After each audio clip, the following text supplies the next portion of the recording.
రేపే పుత్రద ఏకాదశి. పిల్లలు లేని వాళ్ళకి ఎంతో మహోన్నతమైన వ్రతం అండి ఇది. ఇది ఈ ఈ ఏకాదశి నుంచి స్టార్ట్ అయ్యి సంవత్సరం పాటు చేస్తారు. మళ్ళీ శ్రావణ ఏకాదశి వరకు దశమి, ఏకాదశి, ద్వాదశి ఈ 3 రోజులు కూడా నియమాలు పాటిస్తూ అంటే సాత్విక ఆహారం, భూశయనం ఎలాంటి అంటే మిగతా 3 రోజులు కూడా నియమాలు పాటించాలి.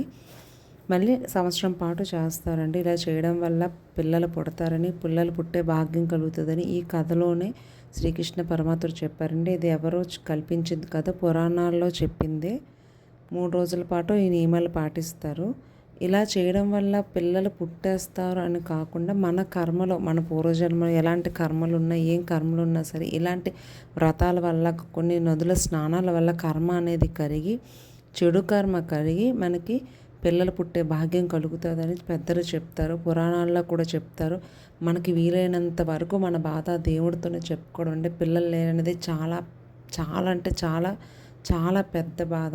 అది ఎవరికి చెప్తే తీర్చేది కాదండి. కేవలం భగవంతుడు మాత్రమే తీర్చగలడు. కంపల్సరీ ఈ రోజు నైట్ నుంచే మీరు స్టార్ట్ చేయాలి.